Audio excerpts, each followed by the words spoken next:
I am absolutely appalled at how much people in this country do not think. We are given to understand that an Arabic guy out there up in the mountains financed the most elaborate attack on this country. Do you think some people in a cave were able to have NORAD stand down? Do you think that people in a cave were able to have all of this happen? And when I think about how many Americans were killed in New York City, and believing as I do that this thing was a setup job, this is a textbook operation that Nazis used, and they've used it over and over again. America has been suckered in one more time. I don't have to tell you things are bad. Everybody knows things are bad. The dollar buys a nickel's worth. Banks are going bust. Shopkeepers keep a gun under the counter. Punks are running wild in the street. There's nobody anywhere who seems to know what to do, and there's no end to it. We know the air is unfit to breathe and our food is unfit to eat. We sit watching our TVs while some local newscaster tells us that today we had 15 homicides and 63 violent crimes, as if that's the way it's supposed to be. We know things are bad, worse than bad. They're crazy. It's like everything everywhere is going crazy, so we don't go out anymore. We sit in the house, and slowly the world we're living in is getting smaller, and all we say is, please, at least leave us alone in our living rooms. Let me have my toaster and my TV and my steel-belted radios, and I won't say anything. Just leave us alone. Well, I'm not going to leave you alone. I want you to get mad.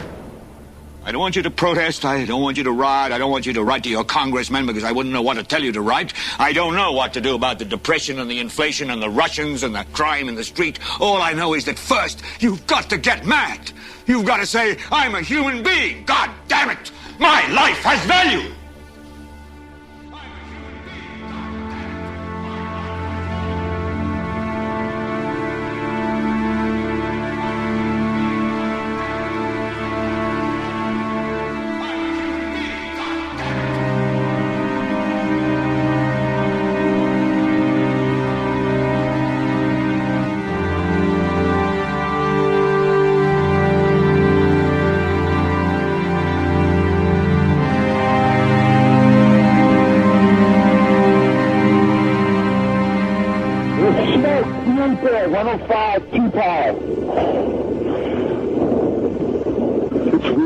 It's black, it's iron. My wife thinks I'm all right. I called her and said I was leaving the building. I was fine, and bang.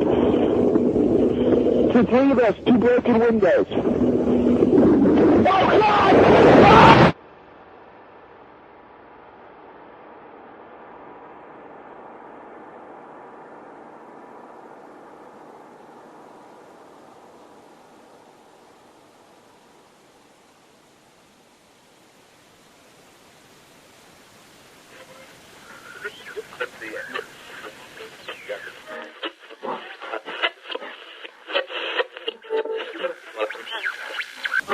When hostilities commenced in Europe in 1939, it was realized that the American people had no intention of entering the war.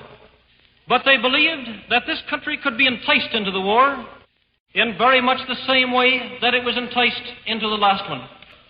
They planned, first, to prepare the United States for foreign war under the guise of American defense.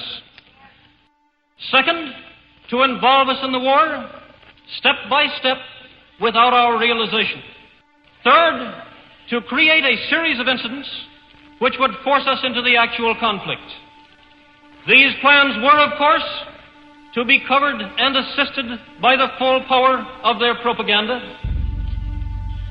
Our theaters soon became filled with plays portraying the glory of war. Newsreels lost all semblance of objectivity, and they have used the war to justify the restriction of congressional power and the assumption of dictatorial procedures on the part of the President and his appointees. A fear campaign was inaugurated. We cannot allow the natural passions and prejudices of other peoples to lead our country to destruction.